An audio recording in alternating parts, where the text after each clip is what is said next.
പിതാവിന്റെയും പുത്രന്റെയും പരിശുദ്ധാത്മാവിന്റെയും നാമത്തിൽ ആമേൻ.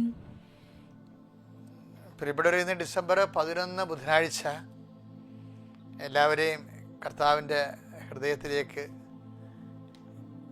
ദൈവസ്നേഹത്തിലേക്ക് ക്ഷണിക്കുന്നു. ദൈവം നിങ്ങളെ അനുഗ്രഹിക്കട്ടെ. പ്രാർത്ഥിക്കാം. അമ്മേ പരിശുദ്ധ അമ്മേ, അമ്മേ പരിശുദ്ധ അമ്മേ, ദൈവമാതാവേ, ദൈവമാതാവേ, അന്ന് അങ്ങ് കൃപാസനത്തിൽ പ്രത്യക്ഷപ്പെട്ട് വരാൻ പോകുന്ന മഹാദുരന്തത്തിൽ നിന്ന് രക്ഷപ്പെടാനും എല്ലാവർക്കും വേണ്ടി പ്രാർത്ഥിക്കുവാനും ആവശ്യപ്പെട്ടിട്ട് 20 വർഷം തികയുന്ന ഈ വേളയിൽ കൃപാസനത്തിലൂടെ ഞങ്ങൾക്കും ഈ ദേശത്തിനും അങ്ങ് മധ്യസ്ഥം തേടി തന്ന എല്ലാ അനുഗ്രഹങ്ങൾക്കും കൃപകൾക്കും ഞങ്ങളിപ്പോൾ ഹൃദയം നിറഞ്ഞ നന്ദി പറയുന്നു. അമ്മേ പരിശുദ്ധ അമ്മേ, ജപമാല മാതാവേ, സകല കൃപാസന പ്രാർത്ഥനയോടും ചേർത്ത് ഞങ്ങളിപ്പോൾ പ്രാർത്ഥിക്കുന്ന ഈ കുടുംബത്തിന്റെ പ്രത്യേക നിയോഗം. മക്കളെ,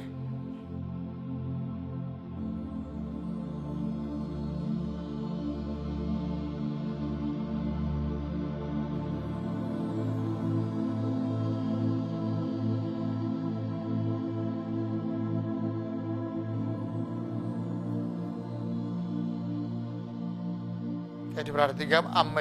അമ്മയുടെ പ്രത്യക്ഷീകരണത്തിന്റെ ഈ ദ്വാദശക വേളയിൽ ഞങ്ങൾക്ക് സാധിച്ചു തരുവാൻ കനിയണമേ. വിശ്വാസ പ്രമാണം. സർവശക്തനായ പിതാവും ആകാശത്തിന്റെയും ഭൂമിയുടെയും സൃഷ്ടാവുമായ ദൈവത്തിൽ ഞാൻ വിശ്വസിക്കുന്നു. അവിടുത്തെ ഏകപുത്രനും ഞങ്ങളുടെ കർത്താവുമായ ഈശോ മിശിഹായിലും ഞാൻ വിശ്വസിക്കുന്നു. ഈ പുത്രൻ പരിശുദ്ധാത്മാവിനാൽ ഗർഭസ്ഥനായി കന്യകാമറിയത്തിൽ നിന്ന് പിറന്ന് പൊന്തിയോസ് പീലാത്തോസിന്റെ കാലത്ത് പീഡകൾ സഹിച്ച് കുരിശിൽ തറയ്ക്കപ്പെട്ട് മരിച്ച് അടക്കപ്പെട്ട് പാതാളങ്ങളിൽ ഇറങ്ങി മരിച്ചവരുടെ ഇടയിൽ നിന്ന് 3-ാം നാൾ ഉയർത്ത് സ്വർഗത്തിലേക്ക് എഴുന്നള്ളി സർവശക്തിയുള്ള പിതാവായ ദൈവത്തിന്റെ വലതുഭാഗത്തിരിക്കുന്നു. അവിടെ നിന്ന് ജീവിക്കുന്നവരെയും മരിച്ചവരെയും വിധിക്കുവാൻ വരുമെന്നും ഞാൻ വിശ്വസിക്കുന്നു. പരിശുദ്ധാത്മാവിലും ഞാൻ വിശ്വസിക്കുന്നു.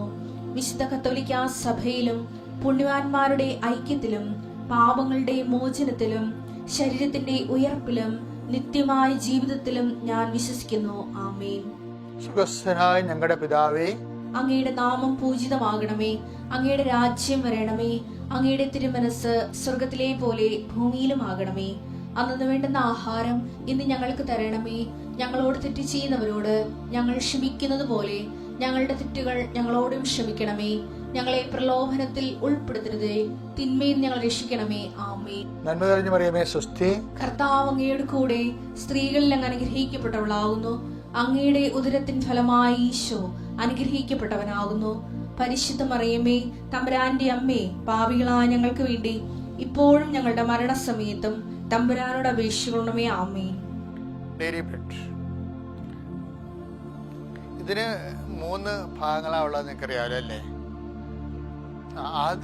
ആദ്യമുള്ളത് പ്രത്യക്ഷീകരണ പ്രാർത്ഥന, പിന്നെ ഉള്ളത് അനുദിന അനുഗ്രഹ പ്രാർത്ഥന, ഏറ്റവും അവസാനം ഡെയിലി ബ്രെഡ്. അങ്ങനെയാണ് നമ്മൾ ശുശ്രൂഷകൾ പോകുന്നത്. ഈ പ്രാർത്ഥന കഴിഞ്ഞ് നിങ്ങൾ പോയി പല്ല് കുളിച്ച് റെഡിയായി നിങ്ങൾ ശുശ്രൂഷയിലേക്ക് പോകണം. ഇത് ബെഡിൽ എഴുന്നേറ്റ് പ്രാർത്ഥിക്കേണ്ടതാണ്. ചിലരൊക്കെ നേരത്തെ എഴുന്നേക്കും, 4 മണിക്ക് എഴുന്നേറ്റ് റെഡിയാണ്. പിള്ളേരൊക്കെ ഉണ്ടെങ്കിൽ 3 മണിക്ക് പഠിക്കാൻ തുടങ്ങിയിട്ട് 5:30 എഴുന്നേക്കുന്നുണ്ട്. എന്തും ആകട്ടെ, കർത്താവ് നിങ്ങൾ അനുഗ്രഹിക്കട്ടെ. ഈ ഒരു അവസരം നിങ്ങളെ പ്രയോജനപ്പെടുന്നതിലേക്ക് ഭയങ്കര സന്തോഷമുണ്ട്. പക്ഷേ ഷെയർ ചെയ്യണം. Okay, let us come to prayer. കർത്താവ് നിന്റെ ഉന്നതമായ നാമത്തിന് സ്വസ്ഥത ചെയ്യുന്നു. അങ്ങയുടെ മക്കളെ നിന്റെ വിശുദ്ധമായ രക്തത്താൽ വീണ്ടെടുത്ത നിന്റെ അവകാശം ഓഹരിയുമായിരുന്ന മക്കളോട് നിന്റെ പഞ്ചക്ഷതങ്ങളെ ഓർത്തുകൊണ്ട് കരുണ തോന്നണമെന്ന് അങ്ങയുടെ പൗരോഹിത്യത്തിന്റെ യോഗ്യതയാൽ പ്രാർത്ഥിക്കുന്നു.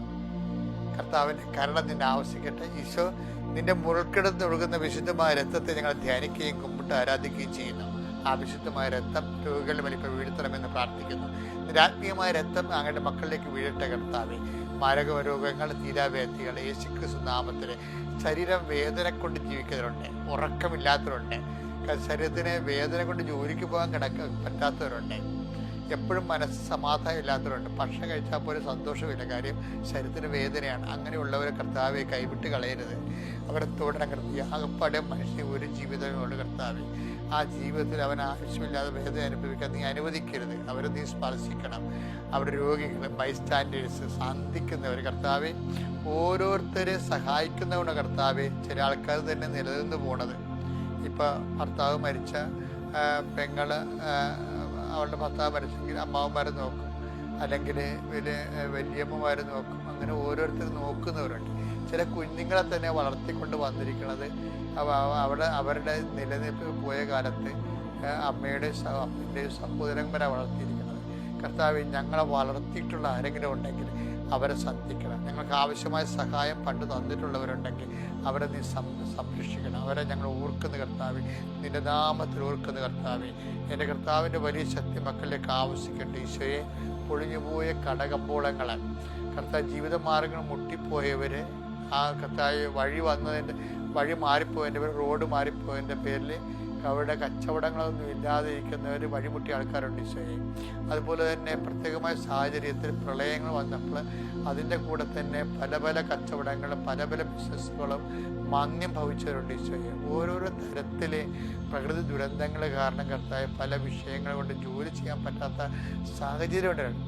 വീട്ടിൽ തന്നെ കർത്താവ് മറ്റുള്ളവർക്ക് രോഗം വന്നത് കാരണം മറ്റ് ജോലിക്ക് പോകാൻ പറ്റാതെ അവരെ നോക്കി നിൽക്കേണ്ട അവസ്ഥ വന്നിട്ടുള്ളവരുണ്ട് ഈശോയെ. ഇങ്ങനെ പഠനം പൊടിഞ്ഞു പോയവർ, മുടങ്ങിപ്പോയവർ, ജോലികൾ വിഷമിച്ചിരിക്കുന്നവർ, ജോലി നഷ്ടപ്പെട്ടവർ, അത് മുടങ്ങിപ്പോയതിൻ്റെ പേര് ജോലി നഷ്ടപ്പെട്ടവരുണ്ട് ഈശോയെ. ഇങ്ങനെ ഭൗതികമായ സാഹചര്യത്തിൽ മാനസികമായ ദുരിതങ്ങൾ അനുഭവിക്കുന്ന അനേകം മക്കളുണ്ട് ഈശോയെ. അവരെല്ലാം നീ സ്പർശിക്കണം കർത്താവെ. കൃപാസനം 36 കൊല്ലത്തോളം കൃപാസനം ഉണ്ടായിട്ട് 35 കൊല്ലമായി. ആ കൊല്ലത്തിനുള്ളിൽ കർത്താവ് നടത്തിയിട്ടുള്ള മുഴുവൻ ആരാധനകൾ, കൺവെൻഷൻസ്, ധ്യാനങ്ങൾ, ഉപവാസ പ്രാർത്ഥനകൾ, തപസ്സുകൾ, അതുപോലെ തന്നെ ഉടമ്പടി പ്രാർത്ഥനകൾ, അതിലൂടെ വന്നിരിക്കുന്ന 10,000 മനുഷ്യരെ വിശുദ്ധിയും, അതെല്ലാം കർത്താവ് ഇപ്പോഴും ഞങ്ങൾ പ്രാർത്ഥിക്കുന്ന ആവശ്യങ്ങൾക്ക് വേണ്ടി അടിസ്ഥാന യോഗ്യതയായിട്ട് സമർപ്പിക്കുന്നു കർത്താവ്. അതിനേക്കാളുപരി ഞങ്ങളുടെ വിശുദ്ധമായ രക്തത്തിൻ്റെ യോഗ്യതയാൽ കർത്താവ് ഞങ്ങൾ ആർക്കു വേണ്ടിയോ പ്രാർത്ഥിക്കുന്നു, ആരെല്ലാം ഈ പ്രാർത്ഥനയിൽ പങ്കെടുക്കുന്നു, എന്തെല്ലാം കാര്യങ്ങൾ മനസ്സിൽ വിചാരിക്കുന്നു, എന്തെല്ലാം വിഷമതകൾ അവരുടെ മനസ്സിലൂടെ തിരതള്ളിപ്പോകുന്നു. എൻ്റെ കർത്താവേ, എൻ്റെ പൊന്നീശോയെ, അവരെല്ലാം നീ കൈവിടല്ലെന്ന് പ്രാർത്ഥിക്കുന്നു. ഈ ദിവസം തളർന്നു നിൽക്കുന്നവരെല്ലാം കർത്താവേ, നീയാണ് ബലം, നീയാണ് ശക്തി, നീയാണ് ജീവൻ കർത്താവേ. നിന്റെ നാമത്തെ പ്രാർത്ഥിക്കുന്നു. നിന്റെ ദൈവികമായ ശക്തി നിന്റെ അമ്മ പരിശുദ്ധമ്മ ദേവതാരെ മധ്യസ്ഥവരേക്ക് ആവശ്യിക്കട്ടെ.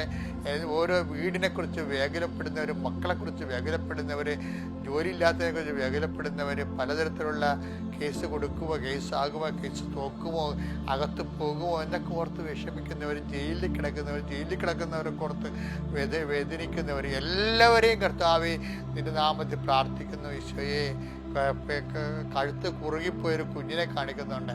അവൻ ജന്മന അങ്ങനെയാണ്. അവനെ ഓർത്ത് വേദനിക്കുന്ന മാതാപിതാക്കന്മാരെ ഓർത്ത് പ്രാർത്ഥിക്കുന്നു. അങ്ങനെ ഓരോരോ ജനിതക രോഗമുള്ളവർ, ജന്മനാ രോഗമുള്ളവർ, കർത്താവ് പാരമ്പര്യ രോഗമുള്ളവർ, അതിൻ്റെ പേരിൽ പ്രയാസം അനുഭവിക്കുന്ന കുടുംബങ്ങൾ, യേശു ക്രിസ്തുവിന്റെ നാമത്തിൽ നിന്റെ മാരക രോഗങ്ങളും തീരാവേദികളും ജീവ ദുരിതങ്ങളും വിട്ടുമാറട്ടെ. ഹല്ലേലൂയ. യേശുവേ സ്തോത്രം, യേശുവേ നന്ദി, യേശുവേ ആരാധന. ഹല്ലേലൂയ. എൻ്റെ പ്രിയപ്പെട്ടവരെ, ഡിസംബർ മാസം 11 ബുധനാഴ്ച മത്തായിയുടെ സുവിശേഷം 16-ാം അധ്യായം 8-9 വാക്യങ്ങൾ വായിക്കാം. യേശു ഇതറിഞ്ഞ് അവരോട് ചോദിച്ചു, അല്പവിശ്വാസികളെ, അപ്പം ഇല്ലാത്തതിനെ പറ്റി നിങ്ങൾ പരസ്പരം സംസാരിക്കുന്നതെന്തിന്? നിങ്ങൾ ഗ്രഹിക്കുന്നില്ലയോ? 5000 പേരുടെ 5 അപ്പം നിങ്ങൾ ഓർമ്മിക്കുന്നില്ലേ? എത്ര കുട്ട അപ്പക്കഷ്ണങ്ങൾ നിങ്ങൾ ശേഖരിച്ചു? അതായത് കർത്താവേ, അപ്പം വർദ്ധിപ്പിച്ചതിന് ശേഷം പിന്നെ ഒരു ദിവസം അന്നത്തെ ദിവസം ഗിരിജക്കടലിന്റെ മറുകരയിലേക്ക് പോകുമ്പോൾ അപ്പോസ്തലന്മാര് പരസ്പരം സംസാരിക്കുന്ന, അങ്ങനെ സംസാരിക്കാൻ കാര്യം എന്താ? കർത്താവ് അവരോട് പറഞ്ഞ്, പരിസയന്മാരുടെ പുളിമാവിനെ കുറിച്ച് നിങ്ങൾക്ക് കരുതൽ വേണമെന്ന് പറഞ്ഞു. പുളിമാവെന്ന് പറയുമ്പോൾ അവർക്ക് മാവെന്ന് വെച്ചാൽ പൊടി. അപ്പോൾ പുളിച്ച അപ്പത്തിൻ്റെ പൊടിയെക്കുറിച്ചാണ് ഈ പറയണത് എന്ന് വിചാരിച്ചുകൊണ്ടേ ഇവർ പറയും, നമ്മൾ അപ്പം എടുക്കാത്ത കൊണ്ടായിരിക്കും ചിലപ്പോൾ ഇങ്ങനെ പറയണം. ഭയങ്കര രസമാണ് കർത്താവിൻ്റെ ഈ പെഡഗോജി എന്ന് വെച്ചാൽ കർത്താവിൻ്റെ പഠനത്തിൻ്റെ രീതികളിൽ അപ്പോസ്തലന്മാരുടെ റെസ്പോൺസ് ഭയങ്കര സർക്കാസ്റ്റിക്കാണ്.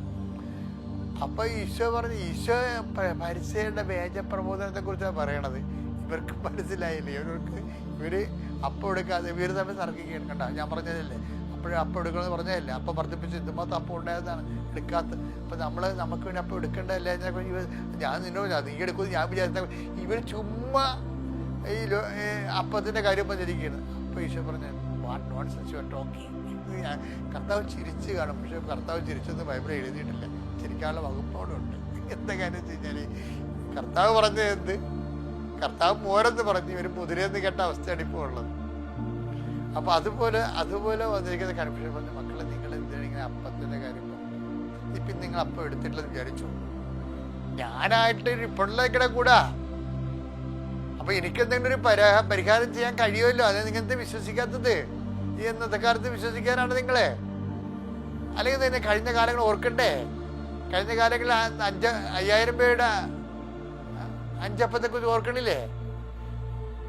4000 പേരുടെ 7 അപ്പത്തെക്കുറിച്ച് ഓർക്കണില്ലേ? എന്താ ഈശോ ചോദിക്കണത് എന്താ അറിയാമോ? നമ്മുടെ ജീവിതത്തിൽ ഇന്നിപ്പം ഡിസംബർ 11 ഇന്ന് എന്തെങ്കിലും ഒരു ഇല്ലായ്മ വന്നു, പോരായ്മ വന്നു, ബാധ്യത വന്നു, നമ്മൾ എന്ത് ചെയ്യണം? നമ്മുടെ പരസ്പരം പഴിചാരുകയല്ല ചെയ്യേണ്ടത്. ഞാനതേ പറഞ്ഞല്ലേ, ആ ചുറ്റി പിടിച്ചാൽ മതിയായിരുന്നു എന്നൊക്കെ പറയും. അപ്പം അങ്ങനെ വഴക്കിട്ട് കാര്യമില്ല. എന്താ കാര്യം? ഞങ്ങൾ പരസ്പരം ആ വിഷയം കുറ്റം ആരോപിച്ചിട്ട് രക്ഷപ്പെടാൻ നോക്കാതെ, മറിച്ച് ഈ മുൻകാലങ്ങളിൽ നിന്നെ അനുഗ്രഹിച്ച കർത്താവ് തന്നെയാണ് നിന്റെ കൂടെ ഉള്ളത്, അത് ഓർത്താൽ മതി എന്നാണ്. എന്നുവെച്ചാൽ ഇപ്പോഴുള്ള പ്രശ്നങ്ങളല്ല ഓർക്കേണ്ടത്, കൂടെയുള്ള കർത്താവിൻ്റെ സാന്നിധ്യമാണ് ഓർക്കേണ്ടത്. അവൻ കഴിഞ്ഞ കാലങ്ങളിൽ നിന്നെ പല സമയത്ത് അനുഗ്രഹിച്ചിട്ടുണ്ട്. ആ അനുഗ്രഹം ഓർത്തുകൊണ്ട് അവനെ വിളിച്ച് അഭയം പ്രാപിക്കാൻ പറഞ്ഞിരിക്കുകയാണ്. അപ്പോൾ നിങ്ങൾ ഹാപ്പി അല്ലേ? Thank you.